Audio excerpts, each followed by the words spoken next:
And action. Welcome to another edition of the Supersub Podcast. Thank you all for joining us on this lovely Wednesday evening, March 2nd. We have a lot of soccer to talk about. I'm joined with my colleagues, as always, Chris Wenzel and Brian Bechtel. Gentlemen, how are you doing today? Doing great. I've got my kids large Francesco Totti Roma jersey on today. Francesco. Yeah, a little bit of a throwback. Messi always in the background. And a little bit of a slow week, but had a cup final. So doing pretty well. Chris, how are you doing? Yeah, doing great. So our best player in the world at the moment, Mbappe, is obviously in the back, and a little bit of a throwback as well. Paris Saint-Germain. Yeah, Paris Saint-Germain, 1996. Looks really good. You cannot really see on camera, but like there is like a little bit of filigrams, basically the logo that's like everywhere else. It's sweet. It looks great. It's definitely dripping.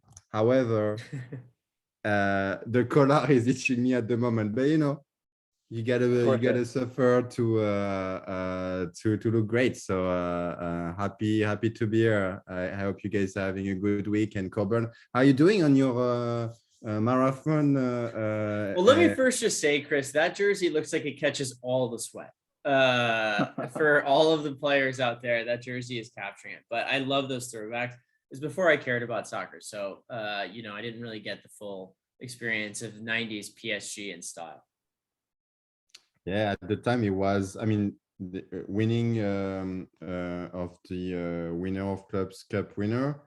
So I was gonna hate on Paris Saint-Germain, but actually the mid-90s were a good time. It was more like the end of the century. In the beginning, there were a little bit of low days. And yeah, they had very sweet jerseys, and now they're bringing even back the ones from 1991. Not my taste, but I know, Corbon, you like them, so I'm happy. It's for the international audience anyway, so it's one with like basically the Eiffel Tower drawn on it. So yeah, it's very exciting to be a Paris Saint-Germain fan these days. We do it for the people. I would love to wear that. I've got my Neymar jersey on deck, the PSG one, but today I'm rocking my 2010 Asamoah Gyan Ghana jersey. So we're an eclectic group here. I think Chris asked a good question though, Coburn. Let's get a quick update on your marathon training. Heard today was a big day. So today was a huge day. I ran 18 miles today. I'm sure the listeners would be curious to know. I decided to run a marathon as a bucket list item. I hadn't run longer than 4 miles prior to training for this. I don't think I'll ever run longer than 4 miles again after this is over. But I did run 18 miles today, and my legs basically fell off. So I'm Lieutenant Danning it for the rest of the week. Chris, this guy texted me about his 18 miles, and he goes, I'm like, oh, did you crush a huge meal afterwards? He goes, no, I ate a banana and then I went into a meeting. This guy burns 3,000 calories, eats a banana afterwards. What a fool. Oh, no. I have no rebuttal. It's true. It's true. That's well, good. exactly At least you're eating pizza before the show. Jeez. That's what happened. You're going to disappear and vanish. I finished my run at 9:45. I stretched for 6 minutes. I took an ice bath for 5 minutes. Did you actually? Yes. Well, ice bath, a cold bath, and I didn't put ice in it, but it was the coldest setting of my shower. And then I walked into a meeting. So I was like, hey guys, let's talk about our agenda today. 3,000 calories later. Yeah. Nice. So it was quite the experience. The longest run. I will say my legs are feeling the pain. Yeah, I'm feeling the burn. How does that work? Like 9:45, so that means you started at like 7 a.m. I started at 6. 6, Chris. 6. It's 3 hours. It was 3 hours and 25 minutes or whatever of running. I was joking, but actually this was actually true. Oh yeah. Yeah.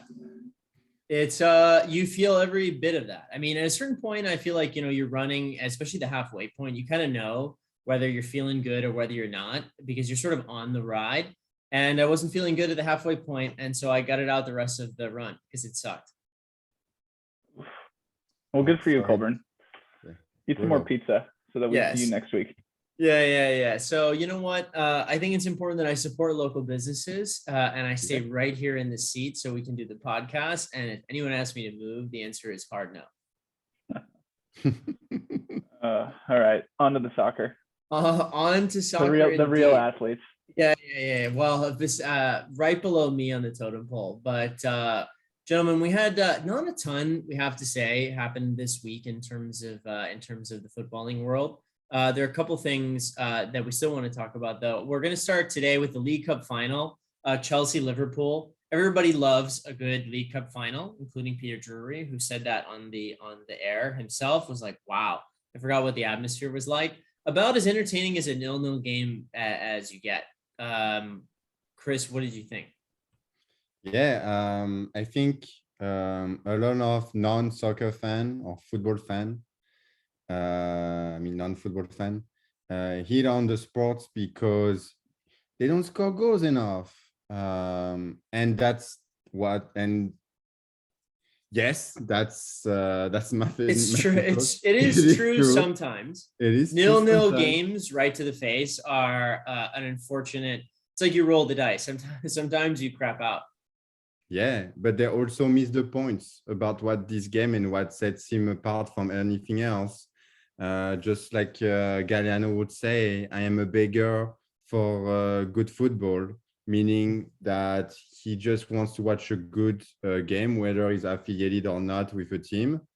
And I think actually this game, this near, was actually a good promotion to the sport of football, where there were from both sides good chances, some that should have been ended up at the back of the net. From Chelsea, a couple of ones. So Pulisic, even though some will say it should have been in the back of the net, me, I will try to say that can't convert every chance. Yeah, although he could have, that first one he could have, but you win some, you lose some. Yeah, I think it came very quickly on him, and like the rebound and everything, or like you have to hit it perfectly, and it's in his run also. So like he doesn't have time to stop and everything. So, but Mason Mount, like this one for me is like the bigger one. Oh. Then also you have the Lukaku one that's like offside by just a little bit of a tiny shoulder. and the illegal pick on it was Van Dijk on that set piece. Yeah. There should have been multiple goals in this game. I would say, in fact, to the neutral watching this game, this is one of the games I would point to as a 0-0 game of why soccer is the beautiful sport, without necessarily including goals, because it was back and forth chances everywhere. There were about 6 world-class saves over the course of the game from both keepers, and it was wonderful. I enjoyed everything about the highlights. Yeah. Edouard Mendy was on fire, and they decided to do what? To sub him off, because supposedly Kepa is a better shot stopper on penalty kicks. So that was funny, as we can see behind Colburn on the penalty kick versus. This is hilarious! Look at where he's lined up, and Van Dijk hits it in the corner that he's lined up against. I can't think of a bigger boss move to just step up and take that penalty right in his face. That was awesome. That was my favorite moment of the weekend. Yeah, I've seen a few keepers do that before, and there is a famous one, at least in France. And if you haven't seen that one, take a look. Is Paris Saint-Germain versus Nantes, and I believe it's like a quarterfinal or a semi-final of French Cup, la Coupe de France, in Parc des Princes, and Ronaldinho is about to kick the penalty. And at the time, it was one of the finest penalty shooter at the time. And Michael Landreau, the goalkeeper, that at the time was at Nantes and was going to end up in Paris Saint-Germain, did the same thing, but while he was running, while Ronaldinho was taking his run, he actually switched back in the middle to like kind of like make it difficult for Ronaldinho to wait for which one he's gonna go. He switches back to the middle and then really goes back to the same and dive to the same side that where he was on, and he stops it. And I think he was Ronaldinho couldn't believe it. Neymar also against Brest last year, I believe, he missed a penalty, and recently against Nantes. But like, yeah, Virgil van Dijk hits it perfectly, precision and power, and also the stare down at the end. It was like perfect. It was chef's kiss. I love that. Yeah. And also the fact that it was an 11-10 penalty shootout, which you don't see very often at all. Everyone buried their chances until Kepa came out. So Brian, your thoughts on Kepa as a emergency sub goalkeeper for the penalty shootout? Super tough look for him, obviously. Gets subbed into the game and gives up 11 consecutive penalty kicks and misses his penalty kick, and they lost. That was it. That was his entire contribution, was to lose the game completely. It's a bit of a weird thing with him. I know he was like the most expensive goalie in the world at some point when Chelsea bought him, but he's just clearly not a top goalie. It's just very strange to me that they would have subbed him out when Mundy has proven to be, as good as it gets in the world. Like, you wouldn't see that happen to other top goalies getting subbed off in a cup final for a backup who's very average. I don't know if does he have a good penalty kick like record in previous games or seasons? Because yes, when he did before, and so he just for 11. Just torpedoed that average. So that average has gone way down, but yeah, I don't know. It's just kind of a tough scene for Kepa every time you see him come into any of these cups, really, because he's not playing in any important league games anymore. No, he seems to lack confidence too. I don't feel the same sort of assuredness when I watch him. So the anecdote goes that Kepa is the most expensive transfer for a goalkeeper. I believe at 80 million euros, so that brings it closer to $90 million. Oof, yikes, that's a lot of money. And didn't deliver. Where Mendy was a bit cheaper at only 35 millions, I believe, or $25 million or euros. So half of the price, but twice the talent. So the anecdote goes that Florentino Perez, the president of Real Madrid, at the time there was Zidane that was the manager of the club, and he was like, hey, I'm thinking about getting this new kid like Kepa, because like getting all the Spanish players, the best Spanish players, and like, what do you think, we'll bring him as a backup? He's like, no, it's important for the group that Keylor Navas is number one and the number two is not as strong. I don't want them to have competition, so no, I don't want Kepa, please don't bring Kepa in. And I could have changed his career. Maybe it would have worked. Maybe would have taken over from Navas, or he would have taken time that straight going to Chelsea and be the number one. So that's a funny story that I learned this week. So that's those little things. You go with the price tag, and like, honestly, when I saw that, I knew this was like a big mistake. And when after everyone's like, hey, is this kid like from Stade Rennais good? It's like, yeah, it's really good. You got him very cheap, honestly, for what it is. Like, okay, we'll see. And then he did like a Champions League masterclass, Edouard Mendy. So apparently he was exceptional in this game. Yeah. Some of the saves that he made were world class, and also one of the best saves I've ever seen on Sadio Mane is that rebound chance. Excellent. Like, the best players will play, and he has been world class. I mean, he had a little bit of a lull at the end, like starting November, like against West Ham and everything. He did like a little bit of Butterfinger stuff, and he went to the AFCON and won with Senegal, which usually the AFCON, when you go, is then you spend all the energy and you come back and you're tired, and usually the remainder of the season you don't go well. but Sadio Mane boosted him, where like he wasn't as good as he used to be. And Edouard Mendy, I think that's what he needed, for his country, even though he's born in France. But Brian and I have this discussion a lot.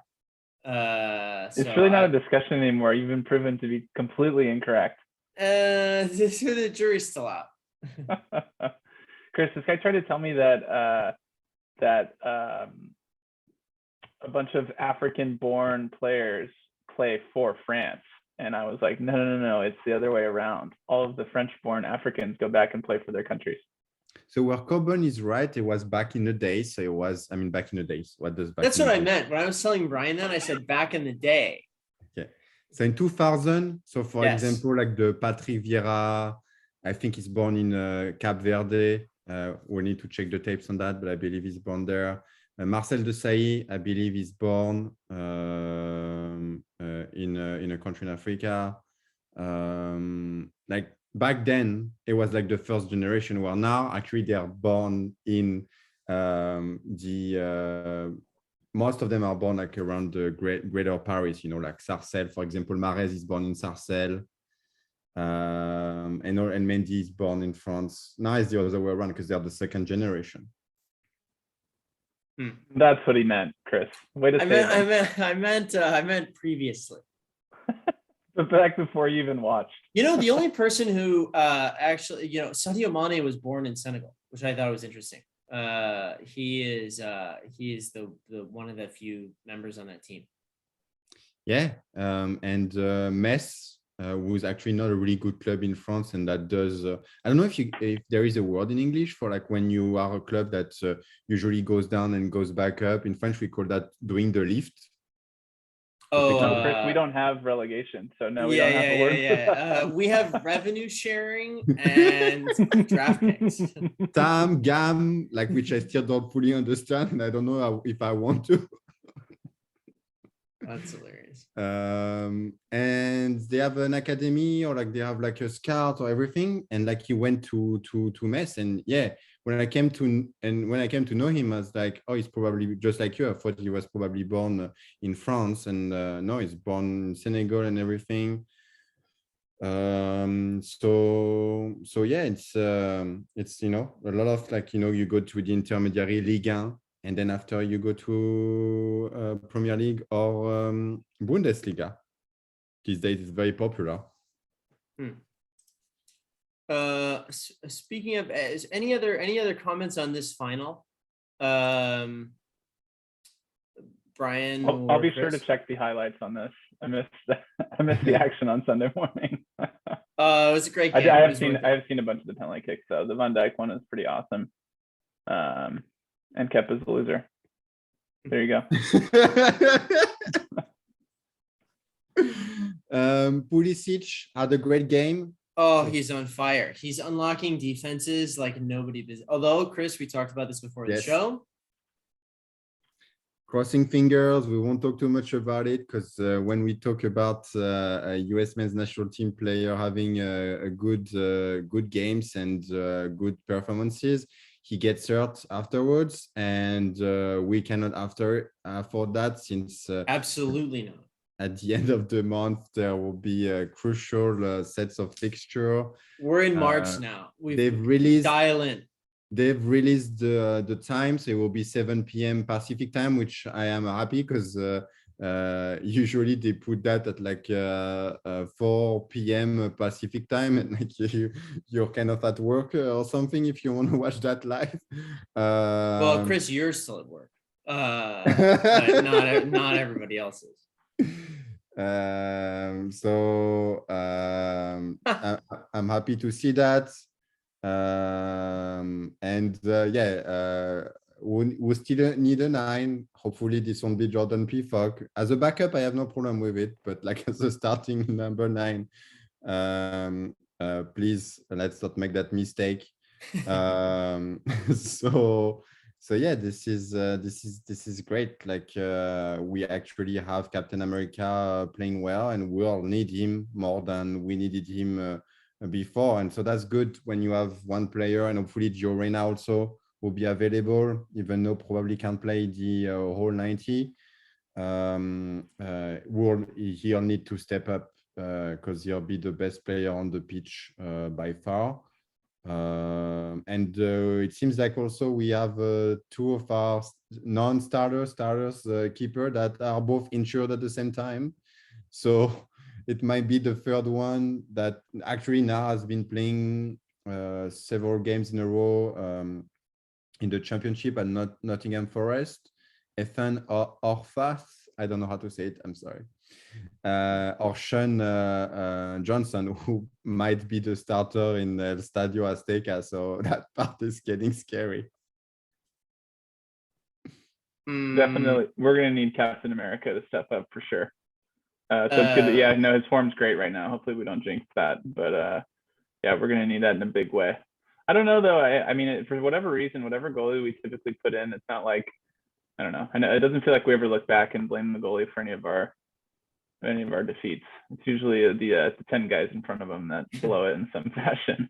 Yeah, the keepers have been on fire. Even Ethan Horvath's guy, like when he showed up at the Nations League, when he took over for Stefan that got injured against Mexico, I believe. Yeah, he was outstanding. It was outstanding. Like, it's difficult to go in a game and like he was not expecting to play. And he was outstanding. Like the Mexican, they didn't even want it to shot on target afterwards. He was stopping everything that came his way. It's been our best position. It's for American. My whole life. It's a very American thing to be like, oh, perfect. You can use your hands, and it's all about reaction and athleticism. We are in. That's the American even mentality. When we had Tim Howard, we had good backups the whole time too. We've always had good goalies. Feels like. That's our game. And Serginho Dest also. Serginho Dest, like, he's coming out of nowhere. Like, from not playing to actually delivering a couple of games in a row, playing consistently very well on the left side, actually, of the pitch. So that's great to have him back. We might have to play him forward, which he really likes. Yeah, he doesn't like to play as much defense as he likes to. Why does he even play as a fullback? I feel like it's very obvious that he's a better attacker. Okay. Let's ask Xavi. Yeah, we'll ask him. Yes. But also Berhalter plays him as a fullback too. He's like a wing back, really. No, yes. I know, but it doesn't make. I don't know. He seems like an obvious swinger to me because him going forward. I can't remember who it was in qualifying a couple months ago, but that goal he scored was, that's a striker's goal with his left foot, I think too. Like, he's super talented going forward, but he's always been completely lacking defensively. So yeah, let's put him on the other side of Pulisic and see what happens. I think that'd be sweet. Yeah. All right. Paging Greg. Yeah, cousin Greg. I'm sure he's listening to this podcast. He's a fan. Which, speaking of which, I use this opportunity to plug the show. If you like what you're listening to, give us a sub on TikTok, Instagram, or YouTube. The Supersub Pod. We have our clips there. We appreciate all your support. Please comment. Let us know what you think here. We do know a lot of things. We don't know everything about soccer. So please feel free to drop a comment, and we're happy to #engage. And so that's my little PSA. However, gentlemen, I'd like to move to a more somber topic, which is the war between Russia and Ukraine. Obviously, something that broke out and really escalated over the past week. There's a lot to say, but we'd like to keep this to football only. And so with that, the Russians, the national team, has been eliminated from World Cup contention in the playoffs, and for the remainder of the 2022 season, obviously. And then also, Ukraine is also scheduled to play Scotland this month in their playoff path A. There's a lot to break down here, and there's not a lot of information besides the fact that Russia has been disqualified. What's your take, guys? It's a super unique situation, I guess. I don't know if there's ever been a precedent for it before. I know that they didn't play World Cups but that was for everyone during World War II. Yugoslavia in 1992 for the Euros. They weren't allowed to participate. Yeah, that's why Denmark was. That's right. Repêchage, how do you say that in English? Was taken back. It was repatriated. Yeah, repêchage is the perfect word. So which translates from fishing it back again. So the story goes that all the Danish, they were on the beach and everything, like the Michael Laudrup, really good generation, and like Schmeichel, obviously, and they have nothing to lose, and that's how they won it. And Yugoslavia, I think, was it was the Balkan, like Croatia, genocide and all that stuff. So there is actually a precedent for one. Sorry, I didn't mean to intervene, but there is one precedent with Yugoslavia in 1992. So back to you, Brian. No, that's good, Chris, because while we don't know everything on this podcast, you do typically know. So no. I come from Europe, so obviously I know those kind of stuff. It was in my previous backyard. Now my backyard is bigger in the US, so happy to share some of the knowledge from being there back then. So obviously.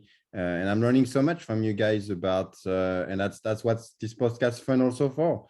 Like, I'm like, yeah, this is great. Let's get some games from the Serie A tournament is going here. And you guys are like, oh, we're seeing this coming our way several times. This is crappy. We don't want that. Just in Brian's defense, Chris, I hate it. So I'll wear that in that particular example. Yeah, but so that's good. But back to the serious topic, Brent. Sorry for the second interruption. What do you think in terms of was there any other way eventually that makes total sense from what you started saying from your introduction, and like what were you thinking in terms of FIFA and UEFA's reaction? Yeah, I mean, I guess with the precedent in place, I find it could become a bit of a slippery thing to, just decide when to kick countries out, because, there's probably tons of geopolitical examples with countries going in and fighting other countries on maybe a lesser scale, or so I think that gets a little tricky. I think, for the players, it kind of sucks. Like, there's definitely no guarantee that they're all like, nationalist Putin supporters, although I'm sure a few of them are. So, but I guess, as a tool to, feel like they're trying to be part of peace, I suppose it's not a bad thing to kick them out, but it does lend itself to like really obvious like inconsistencies when they give a World Cup to Qatar with, very little human rights going on there, and they allow a lot of migrant workers to go in under almost like slave conditions and die building these stadiums. But then it's like, oh, Russia, you can't go to the World Cup because you're invading. It becomes a kind of an impossible place to be as trying to moderate in these geopolitical situations. So that part is the kind of like, I don't know, it's just kind of impossible, but I don't really have any problem with them using a tool to try and help out. I sort of feel the same way. FIFA is the sort of moral arbiter of justice across the globe, is proven already to be a hollow endeavor. So I think I would say it was probably untenable to allow them to continue given the current climate for the World Cup. However, it does, I think, set an odd precedent. I guess there's, trying to make a point, we haven't really been in a European war like this since World War II. So I think it's really rocked Europe, and FIFA is based in Europe. And so I think this is particularly hits home for them. So I think it's also with Ukraine, it's unfortunate. I think, Chris, we were talking about that they're going to potentially try and play. There's no real plan in place other than to disqualify them, though, too, which is a little bit, for Ukraine is more really where I'm thinking about is, for Ukraine, they're in the playoff. I can't imagine they would field the team in a couple weeks to go play this game, but maybe I'm wrong. That to me seems like it's not fully baked. Kind of an impossible situation, though. I mean, yeah. If they can't field the team, then maybe they would just disqualify themselves. I don't know. But they would forfeit, but I don't think. No, I think they'll get the funds from people around the world that even if they don't have enough money and they feel like they have to represent the country, I feel like they'll set up base camp elsewhere. And the fact that they don't play at home, actually, it's gonna make it a little bit easier, even though it's difficult to, but it's tough on them, obviously, because they didn't ask for anything. And speaking of the slippery slope, so this is not my opinion. This is just relaying the message concerning the slippery slope of the precedent in Europe, specifically in France, where there is not necessarily an anti-American sentiment that many American citizens think there are. I would think there is more of a defiance to fully agree with everything based on precedent of the Second Gulf War. That wasn't, as we've seen, based on the fact that wasn't called for. So they were saying, well, other countries have invaded other countries that haven't asked for anything. Those countries could have been disqualified then based on the same qualification, even though those would have had not been the same resonance, because at the time the US soccer team wasn't as popular and becoming more of a contender to maybe one day win the title.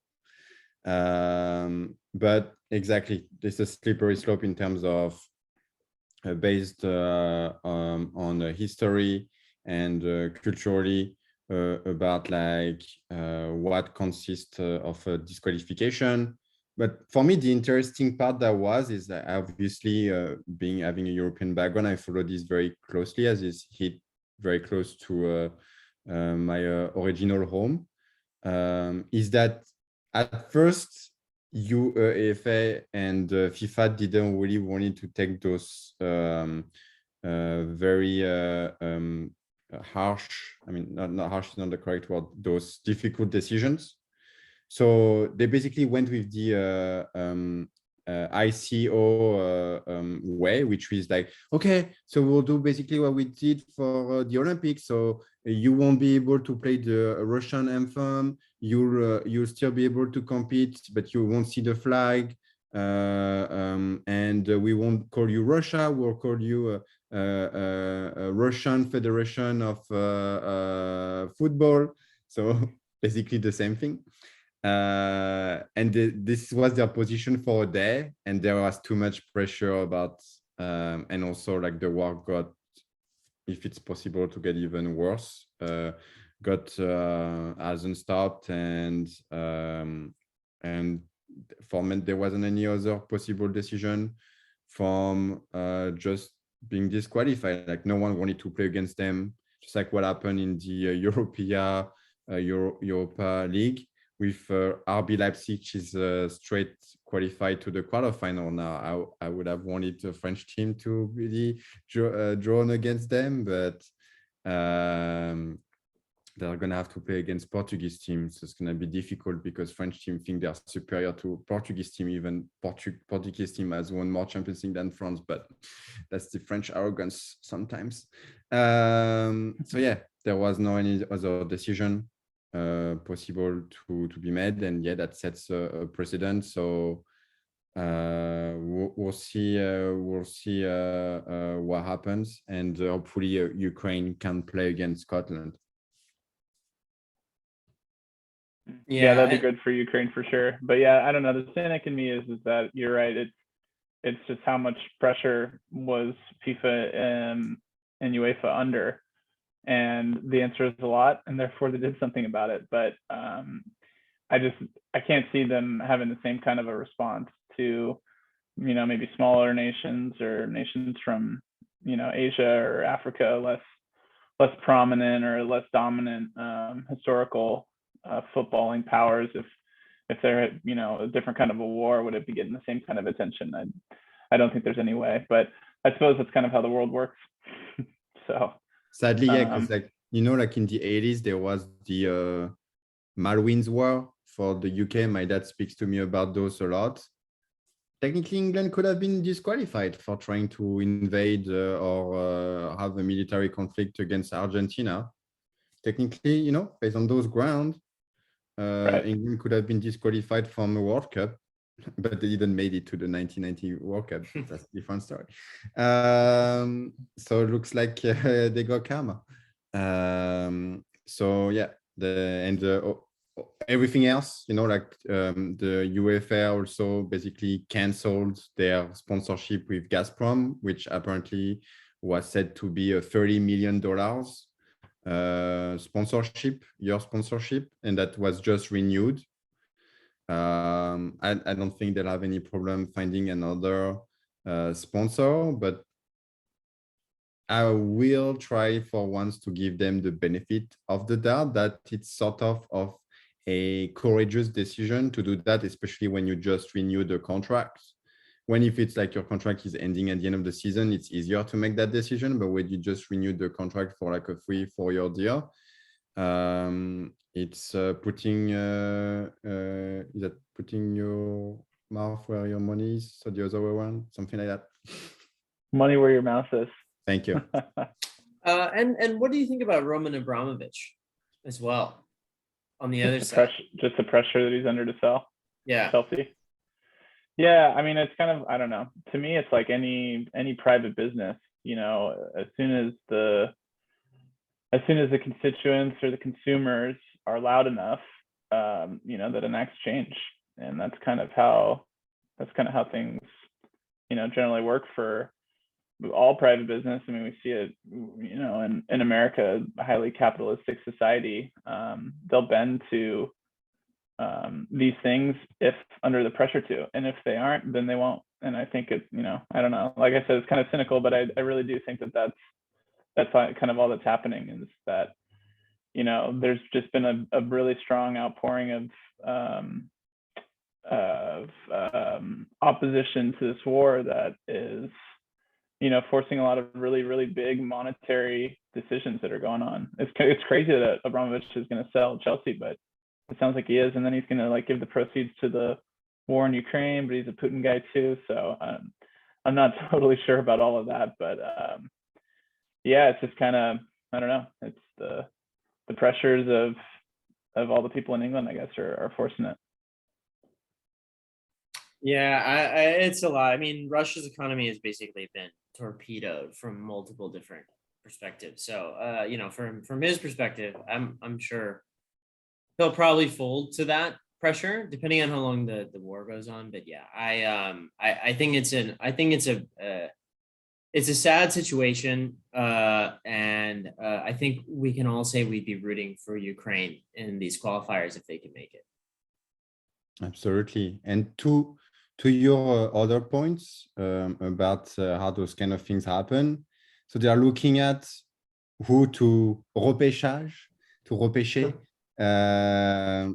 from Russia for the Russia disqualification, and it looks like there are several ways. I think one of the ones that could be taken back is Norway, and Norway has said we're not going to Qatar. So that makes it because of the human rights issue. So that makes it a little bit awkward. But I think there is another way that they are thinking about from a Slavic nation also. I think it was the third place of the group that was with Russia and Croatia. I forgot who was third place in this group. Might have been Slovenia. So that's what they were thinking. But yeah, it's when the tide went their way, it went big. And especially that it's not a political show here, but Germany you would not think, but because of Cold War and also because in 2000 they decided that they wanted to go with a greener energy, which is good for our planet. But you have different ways to achieve the energetical mix. France has decided not necessarily from a greener way, but because of the France is nuclear. Exactly, because of the technology called knowledge of the engineers and having the nuclear energy for a while. So they developed that, even though it's not fully renewables, because then after, right, you basically have some radioactive output. And right now we just basically dig a big hole and we put it inside the earth. So even though it's not mega radioactive, it's still like it could be dangerous if it's in the hand of dangerous people. But it's somewhat more green. And the German, they're like, okay, this is not super green, so let's get rid of nuclear power, even though it's the more efficient way to make energy and the most greener one, in quotes. So gas is better. So you know where I'm going with that. So they're closer to Russia. They have the Nord Stream pipeline, and like they're getting, I think, 40 or 60% of their energy from gas and coming from Russia. And so it was difficult for them to be like, we cut that, we cut the banking payment. And so they made those hard decisions. And they had like they're one of the European countries that have a really good relationship with Russia that you wouldn't think so. Because they can, they wanted to play on both boards with like England, France, and Russia, so they counterbalance. So that basically, and Germany is basically a big exporter of their products like cars, and so you have to be friends with everyone when you sell. So that explains things and making hard decisions for them. It sounds easy, but it's actually pretty hard for German to change their policy with Russia that has lasted 60 years.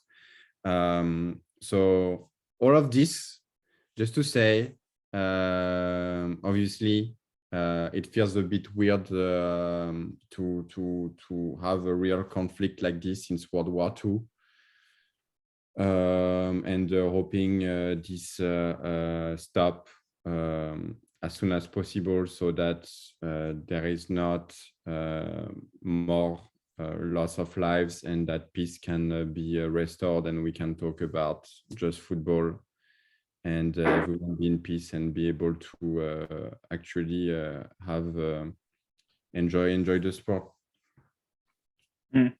Well, in the lighter topic, I think if Italy loses to North Macedonia, maybe they could just take Russia's spot. And I was going to say the Italians would gladly scoop that up. A second chance. The Italians will take any. In fact, I will vote for the Italians. We'll take any trip to Qatar that we get offered. Yeah, that's exceptional. Yeah, we're getting on that countdown. It's getting we're 3 weeks away, Colburn. What's the pulse like? It's sort of like one of those pressure cookers where you sort of slowly build over time, and I feel less and less good as we get closer. Or is the heat turning up? We were low, now we're like a medium, or are we all the way up to the top? No, we're a medium now. When the game kicks off, I'll be at a high, and then I'll be very sad. So that will be exactly what happens. North Macedonia, they should win. North Macedonia, they should win, but they can't score, and that's a problem. You have to score. That's where Mario Balotelli comes in, right? Yeah, that's where he's got to light up. He's got to light up those goal tallies. He actually has a good scoring record for it, but thanks. That's all I have to say about that. I can't wait to say about that. Closer. Although I shouldn't really laugh too hard because we've got those tricky CONCACAF qualifiers. Yeah, both of my teams that I care about, the United States and Italy, are going into absolute grinders to finish off this qualifying cycle. Yeah, it'd be a shame if we both miss back-to-back World Cups again. Yeah, whereas the French remain comfortably ticketed. Yeah, we'll be playing a couple of friendlies against South Africa and the Ivory Coast. So in Marseille, I believe. So I don't even know if I'll be watching those friendlies. One thing is that for the Nations League, the European Nations League in June, France still doesn't have a TV rights holder. Because the two main networks in France are emerging, so TF1 and M6. And I believe they used to pay $3 million a game. And now that they're merging, they're like, oh no, at least it's only worth 2 million. And so, yeah, it's funny how they get to share those pieces of information. And in France, there is a law that says that the French national team needs to be played on free air. So it cannot be on Canal Plus. It cannot be on pay in Italy too, actually. So, and I like that because I do too. It's difficult to watch sports for free in France, and that explains a lot why France is more a national team football culture than a club culture. And that segue to one thing I don't think we said we were going to talk about that, but it looks like Warner with HBO Max will be taking over the US TV rights starting next year. Yeah, it's bad for my football. I believe it's I have HBO Max with DirecTV stream $5 more add-on instead of 15. So I'm happy about that, even though like there is some caveat. I think it's only the home games and it's not all the but I think they are gonna put more on free air. They're gonna put more on TNT, TBS and TNT. Yeah, yes, and that I like because, for example, the game in Mexico will be on CBS Plus, even though I saw it might be on CBS Network, but I don't know if it's just the pre-game show and not the whole game. So me, I don't have CBS, I don't have Paramount Plus, so I might have to watch the Spanish commentator, which I don't mind, but when you're playing Mexico, then I will mind. So no hay tiempo para más. Their word that they use all the time is like en la cancha, and I was like, yeah. In French, do they say like on the pitch all the time? Like they never say. They maybe say one a game, but they say en la cancha all the time. Tiro de quina. That's hilarious that that it's free in France and Italy. We do the complete opposite over here. Oh, we're gonna do it again. So in Paramount Italy, what Plus they do, has all the away games, and ESPN, which isn't even a free network anyway, but they've got all the home games. So we're gonna change it up again. It's going to HBO Max. I didn't even see this. Oh Jesus, we suck so bad. We're gonna get Brian's reaction in real time. It's great. Don't worry. Don't worry, because the next. I have HBO Max, Chris. That's not the point. No. Hang on. There's one thing you didn't think about, the context. The next World Cup, the US is qualified already from the home country. So it basically will, I don't know if they'll do what they do for the European qualifier, is that if you're already qualified, they still put you in a pool with the teams that needs to qualify. Just put us right in the hex anyway. Yeah. And so bring us back to the Azteca. So it's friendlies without the pressure, and you don't count points for it. But like it's friendlies, so like who cares? And if it's to watch Berhalter ball, like who cares? Oh. If we're still watching Berhalter ball in 2026, we're having problems. Hopefully it will be Jesse March that will take over then. Chris, well done. Speaking of Jesse March, he's got a new club to manage. He was appointed manager of Leeds United. I'm excited for him. We'll see how it goes. Any thoughts from the group here? No, it's exciting. It's American managing in the Premier League, of course. We're going to miss Marcelo Bielsa and his way to play games and allow opponents to drum them 7-0. Sometimes that is pretty decent to watch, better than they'll park the bus. I mean, I was a bit surprised it didn't work out at Leipzig, just from how he had done at Salzburg. I thought he would continue that success, but the Prem is really tough and cutthroat for these, middle tier teams that don't have the resources to compete with all the top end teams. So it'll be a huge test. So if the ultimate plan is for him to be the men's national team coach, this is a great stepping stone and good preparation. Hopefully he can be the manager for a few years and then take the reins and try and lead us to glory in 2026. That's my opinion as well. It's eyes with the men's national team as the head coach. I don't know if he's ever truly confirmed that he's interested in the job, but he's sort of been appointed because he's the only American. And frankly, okay. We're interested in the job. Yeah. What's interesting is that we've never, as an American soccer organization, the men's national team has never considered the concept of hiring a foreign manager to manage the U.S. men's national team, which other countries do that all the time. I don't know why we don't do that. Of Jürgen Klinsmann, right? Yeah, but Klinsmann was American in the sense that he lived in Santa Monica. And so he had been in right America. Next to you, huh? Exactly. I ran there today. He has been in America for quite some time. And so he was as far as we've gotten. Otherwise, it's like Bruce Arenas of the world. So it's kind of like the Italians. They're always going out to other countries to get their coaches too. Well, the Italians have a track record of success that the men's national team does not.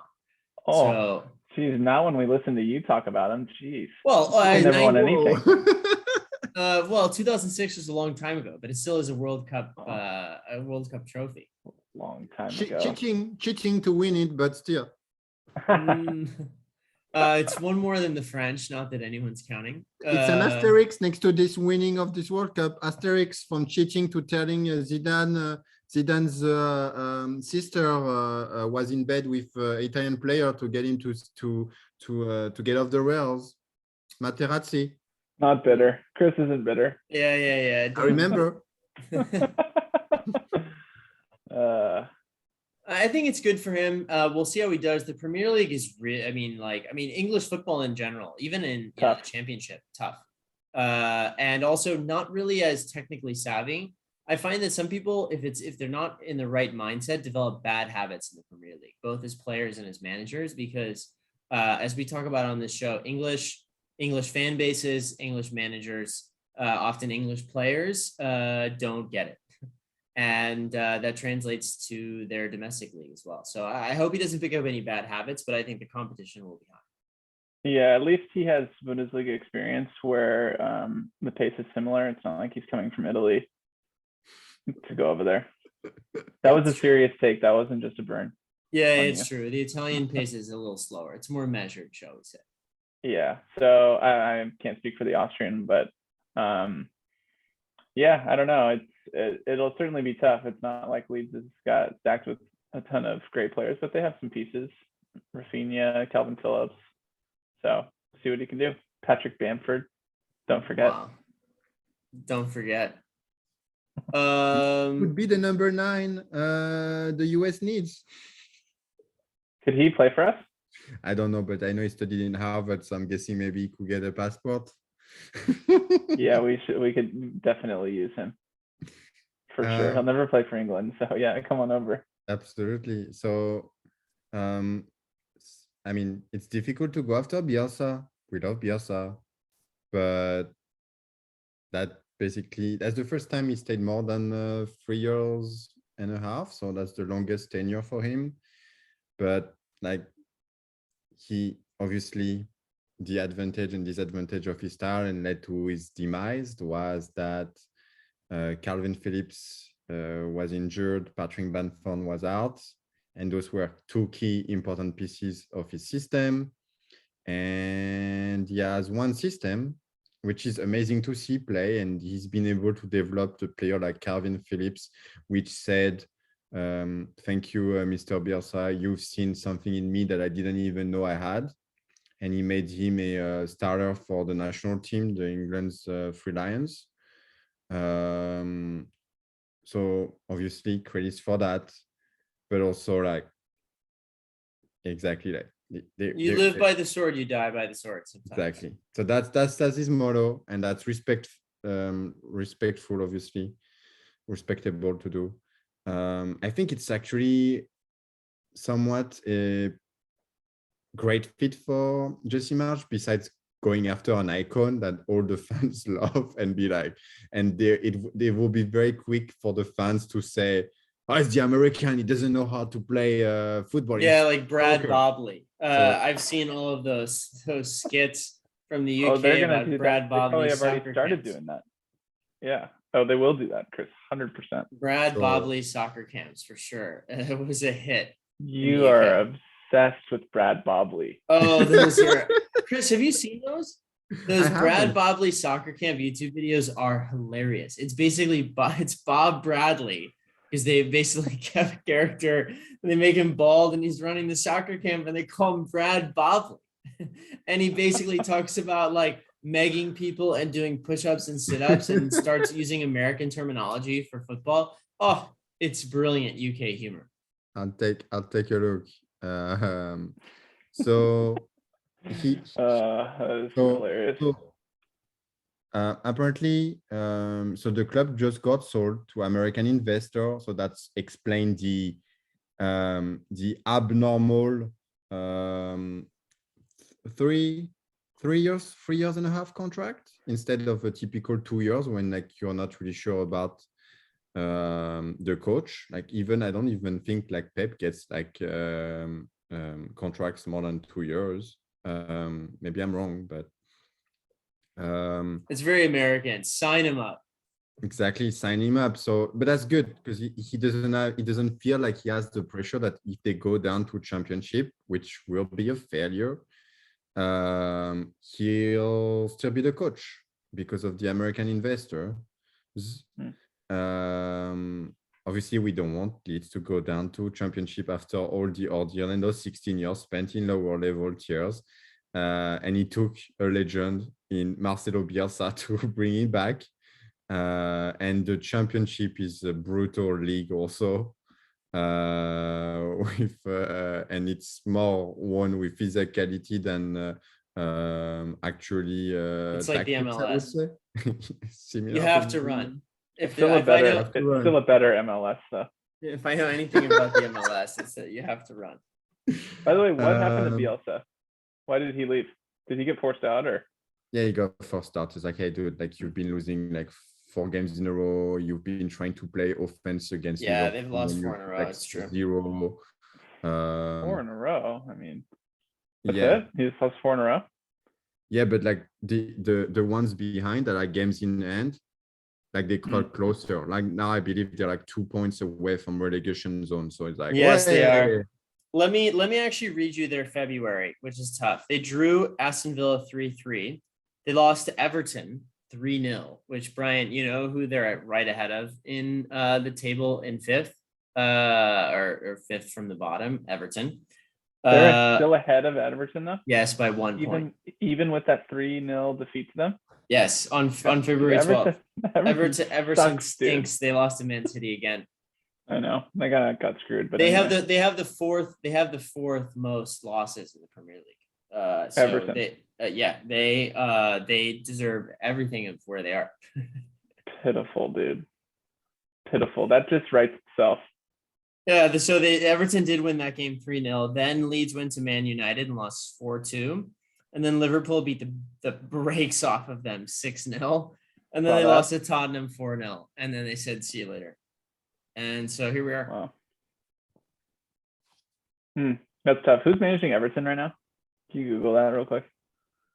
Frank Lampard. Oh, yeah.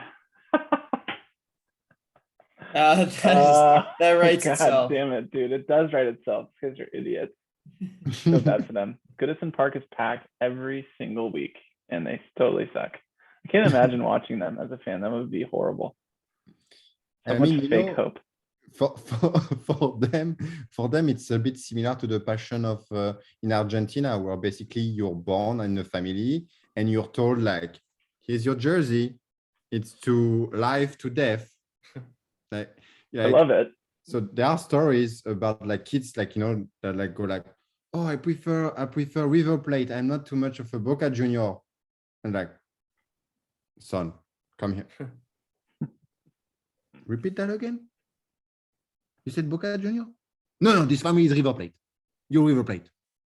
Don't even discuss that. And then they say that once, and that's it. And the whole time they stay River Plate fans. And that's, I think, the passion of those Everton people that's still packed. But yeah, I don't know. Like Frank Lampard, actually, like I think he's pretty decent as a manager. He's better than a Hughes, Bruce. There is a Bruce, Steve Bruce. It's better than those. Yeah. Well, we'll see.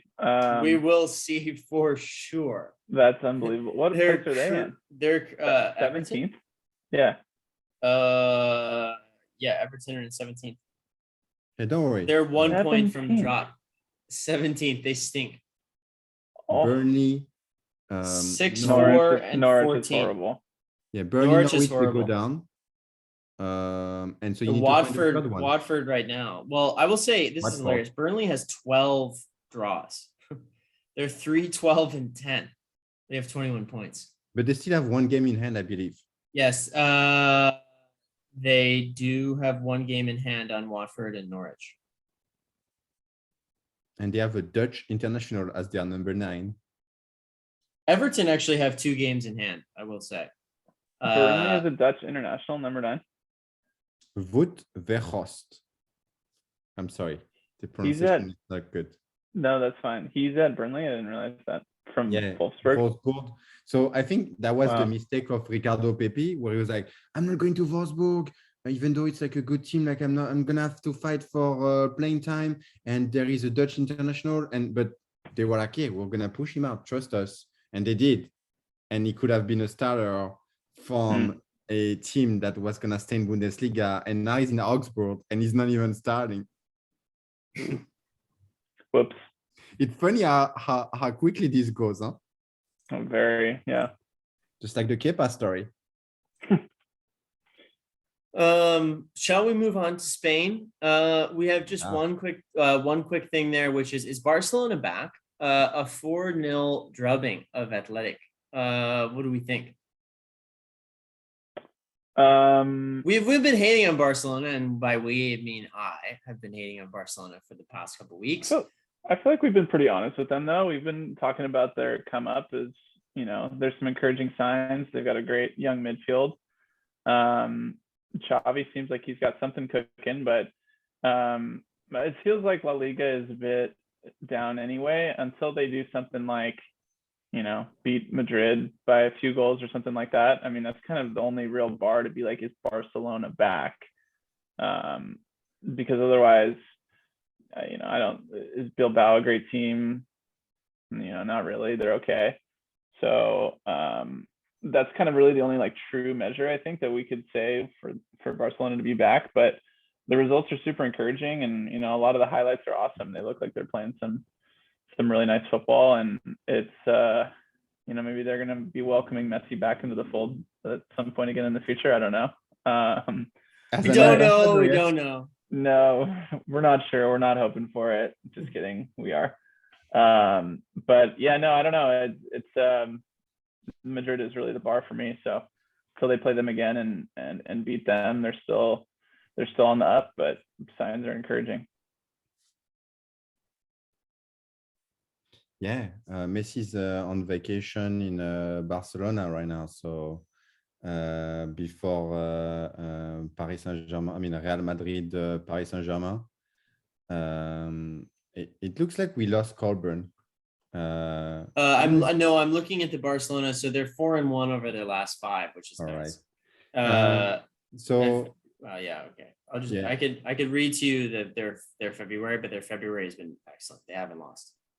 Yeah. So there was this Napoli that we talked about game that was also pretty good revelator, I would say. So I think for me, a few things, and I've been on the side of Colburn to be like, yeah, it's gonna take a while for them to be back. And they're still starting PK. That's all I have to say about that. That's the end of the story for me. That's a good bar. That's a good benchmark. But since we said about like it's gonna take a few years for them to be back, Xavi has proven that he's not like a full-on Bielsa and not even a full-on Pep in terms of like his like way of playing football that has to be offensive and like possession of the ball specifically. He's willing to compromise, it sounds, and Xavi ball. He is different than Pep's and Bielsa, and it sounds to be a bit more working towards transition, which makes sense when you have Adama Traore. Aubameyang plays well in that role as well. Yeah, because like he scored. Aubameyang, like the guy is on fire. He's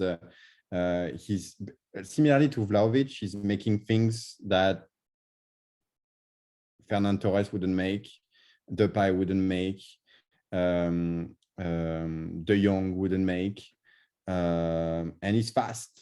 And is this just something for 6 months? Is it something for a year until like they find like more of a number 9 or a false 9 that plays more like with possession and is more of an intermediary state?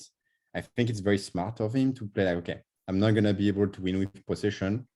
I'm going to have to play more like transition, which is not Barca identity at all. And that way it works. And resuscited Ousmane Dembele. I mean, one thing also is like, and I know that's the podcast and I have been waiting a week to say that line. So Ousmane Dembele would actually be better as a super sub than a starter. He's been on fire, dribbling, speed, and he can do that for half an hour, but he cannot do that for 90 minutes because I think like he freaks out about getting injured. So that's why like he doesn't pull like all those acceleration for 90 minutes. Or like for half an hour, he doesn't hesitate. He dribbles. His cross were there, and like he's. It was a beautiful cross he put in, by the way. Yeah, beautiful. And also like the left strike, where like there was like a 4.5% chance of expected goals. Basically, there was very narrow angle to score, and like I haven't seen like a good strike from him in a long time. And it was his strength, with the exception of obviously the potential 4-0 at the Camp Nou against Liverpool, which was a turning point in that fixture. But to answer the question, I'll never forgive him for that. I know. To answer the question, exactly. I don't think they are back. The level of La Liga has gone down. They are much, much better than I thought they would be at this time. Yeah, agreed. They will be making it to Champions League, which was questionable before the Mercato, the winter transfer window. So it's looking good. Next year will be a different season, and they might have a luck. But exactly until El Clasico, well, they'll need to compete with Real Madrid. That's where we'll see a little bit the revelator for us. Yeah, I first of all, the Athletic win is a good win for La Liga. I will say, Athletic is in 8th. 4-0 looks good, even though they scored 2 goals at the end of the game. But I would agree with the group here. I'm not willing to call them back, but they're playing much better than I thought they would. And they've utilized the pieces that I didn't think would have fit so far. So Traore and Aubameyang were curious signings, especially, with some of the other holes that they have, but they've used them great. So good for them. Yeah, I guess to wrap it up, I'd say there's nothing really bad to say about them right now. So that's good in itself. Whereas there used to be lots of bad things to say. We were super critical of their signings and we look like the idiots. So, That's true. But happy to be wrong about it. Indeed.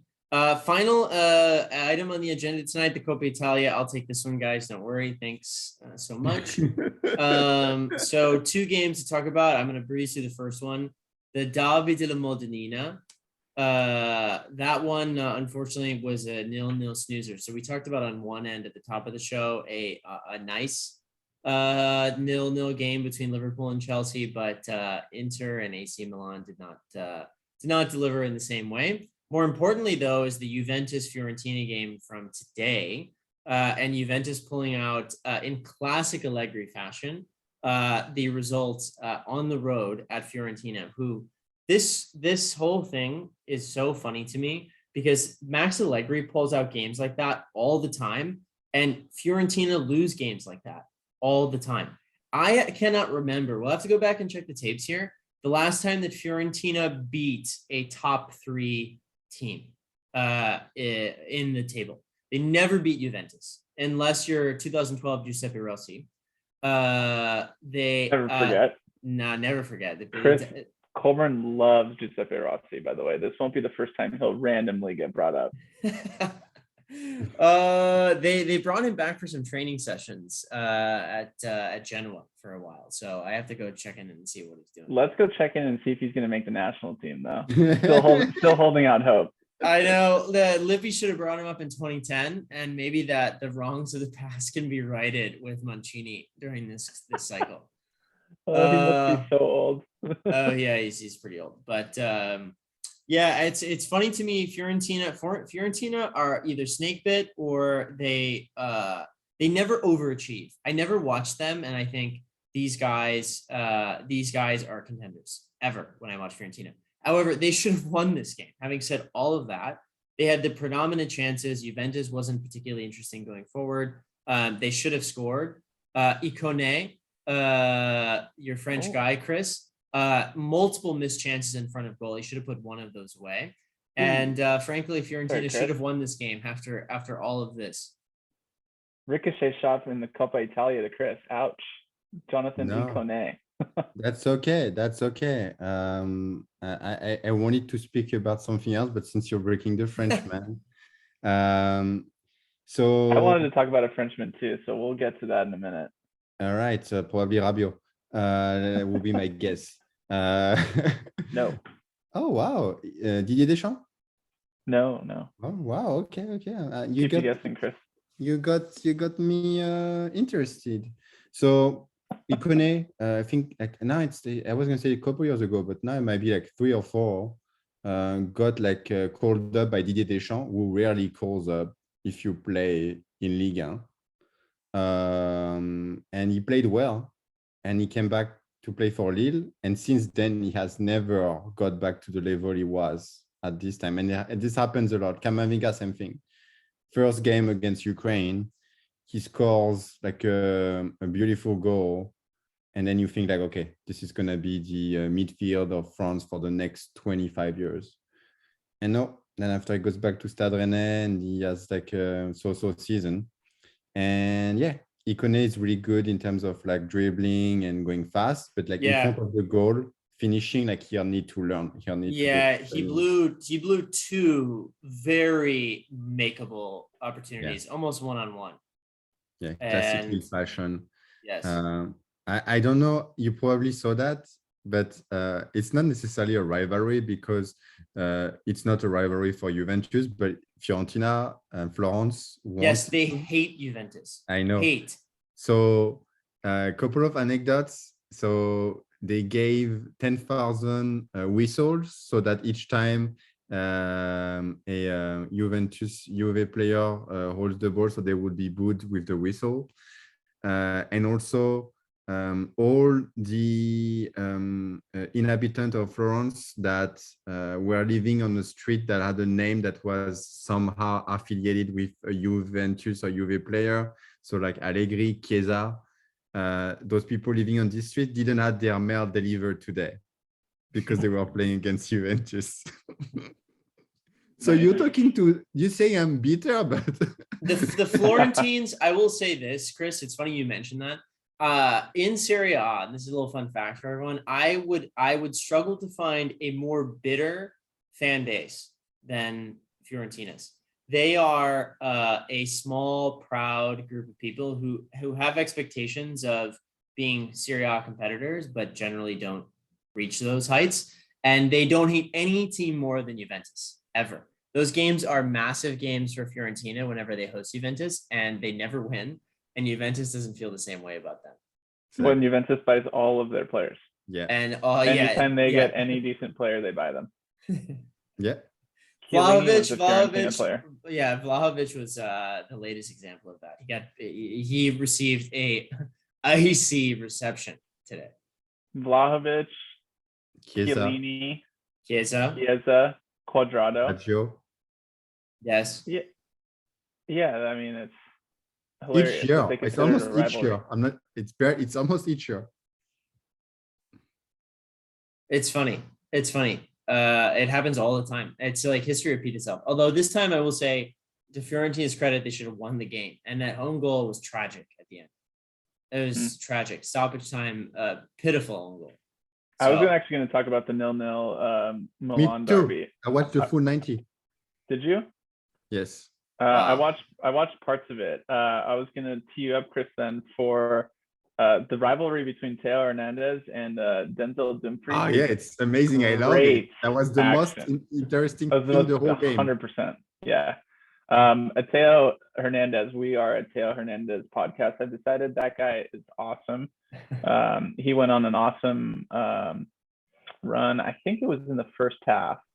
Did a 1-2, dribbled around. I mean, considering where he started from and where he ended up, unfortunately ended up on his right foot, which he's definitely not right-footed. Learned that the hard way. A pitiful attempt he had there, but yeah, he's a really fun player to watch, and that Dumfries battle is good action. Yeah, and in terms of like in form or in shape, I would say that actually it's not in his best shape at the moment.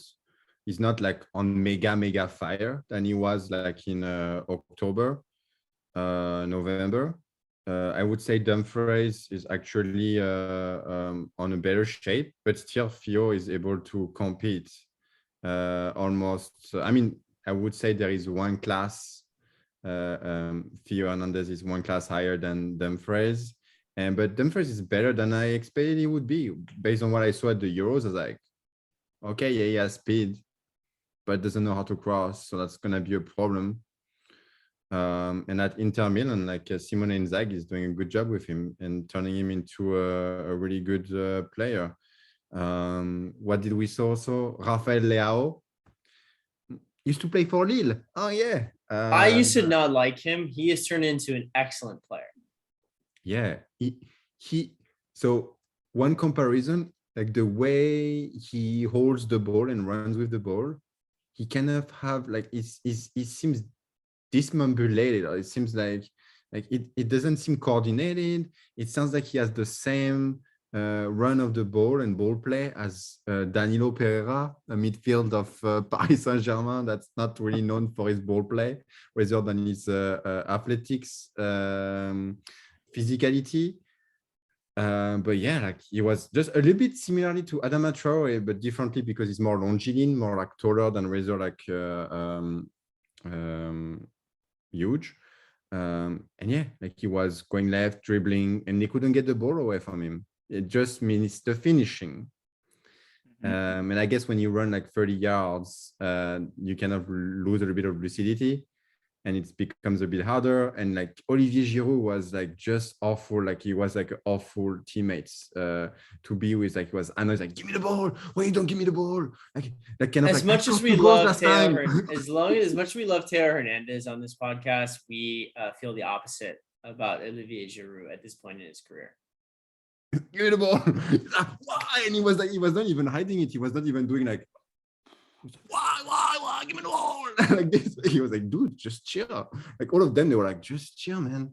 And then like, and he wouldn't. He did that like three times the whole game. Usually you do that once when you get fed up. He did it right away when Rafael didn't give him the ball. It was like, and like, yeah, I mean, there is a reason why they don't give you the ball, and when it's Ibrahimovic, they give him the ball. There is a reason why. Yeah, Giroud was not good in the little spurts that I watched. I mean, he didn't get service, and he didn't get service because of what he did. Like, you don't want to give him the ball when there is someone yelling at you, like, I would have scored that one. What did you do? Like dude, this. I just don't find he can create. I don't find that he can create on the passing element of things. He requires service, and sometimes the game that results in the game moving away from him sometimes. Yeah, he's no Karim the Dream, that's for sure. Almost made it Perfect. through a Yeah, full we're so episode. close. So close. I mean, you really like you were really trying. You served this one on a silver platter first of all, and you were really trying to have me say it clearly. He cannot create on his own. Blah, blah, blah, like I was who's the number 9? insinuating. Create on his own. We were just thinking of Karim Benzema the whole show, just like you. Oh man. Anything else you want to say? I think it's all to play for in that tie on the second leg. I love that they do this every time in the semifinals for the Coppa Italia. They don't play the next leg until like May or like April or something. Yeah, it's hilarious. So we'll see that. We'll see those return legs. Yeah. Which in the case of the Derby della Madonnina is they're going to be in the same stadium. So great, just play that, run that back. Mm-hmm. So Milan has an advantage. They just tie and they win. They go through. Yeah, I don't have any more soccer, but how many miles are you running tomorrow, Colburn? That's a fat 0. It's going to be a negative. I'm actually chopping my legs off. You're not going to go for a little like 15-minute, like, a little recovery run, or? I might not even, no, absolutely not. I might even be able to walk this weekend. Chris Bryant's coming down to Los Angeles again.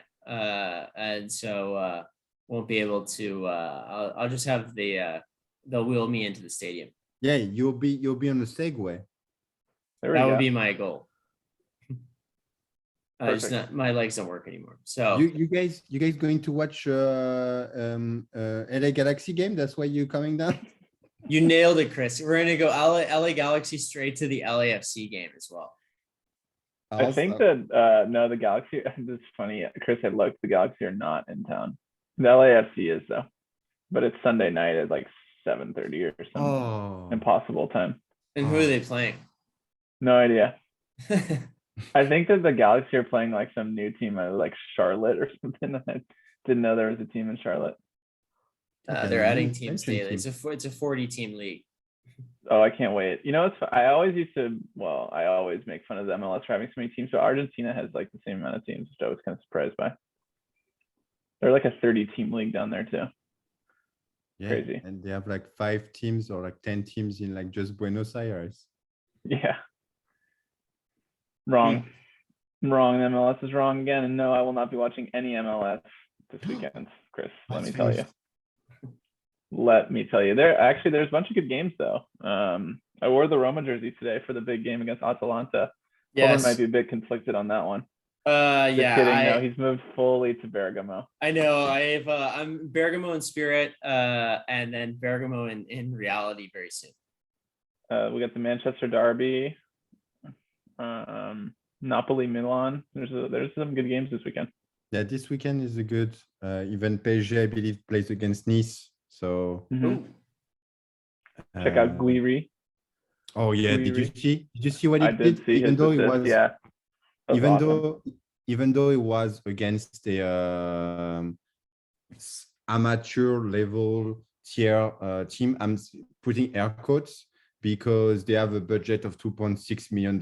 So if you have a budget of $2.6 million in France and you call yourself amateur, you're just amateur in name, and they're like number 1 in their team, and they're probably gonna make it to, and hopefully gonna make it to second tier level like in the next 5 years, because they have good team, they have good front and back office, and all of their players. There is only 2 players out of like 23 that actually have a job outside of playing football. So they're almost semi-professional at least. And yeah, Guri, it's easier. But like he controls the ball and he buries it in like square 90 top bin. And the other one, he did like a Zinedine Zidane roulette Marseillaise. Oh, that was beautiful. I hope this player is the next Benzema. My dream is to have Benzema be like, hey kid, this is how you become me. Chris, you're going to need a Benzema for the rest of your life. I think you have a Benzema jersey. We'd love to see that soon. I do. And when apparently the new jersey for the World Cup, which I will be buying, obviously, one for Mbappe and one from Benzema, That will be the first time I buy the same jersey twice from the same year. They're apparently coming out in September. I looked at this as well. It's a long time from now. Yeah, they usually come out in March. Although Puma says May. I think Pumas will be out in May. Adidas and Nike, I believe, are September.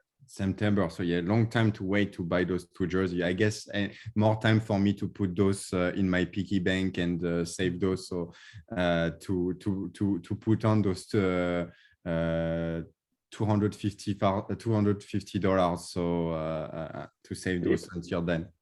I don't know if I'm going to be buying another men's national team jersey, Chris. I've got the Michael Bradley that should last me for the rest of my life. Should last you like forever. Yeah, exactly. A legend. Most amount run in the 2014 World Cup during the eligible period that he was playing of any player. So that's my fun fact for Michael Bradley. So with that fun fact, gentlemen, that's our show for today. Please, if you made it this far, thank you for listening to us blab about football for the past hour and change. Please give us a subscribe on TikTok, Instagram. We're also on YouTube. Full episode will be available there. Please comment. We'd love to have the footballing community out there opine on some of our steaming hot takes. So for everyone out there, thank you, gentlemen. Have a great night, and we'll talk next week. Catch you soon. See you guys. Awesome. Ciao, ciao.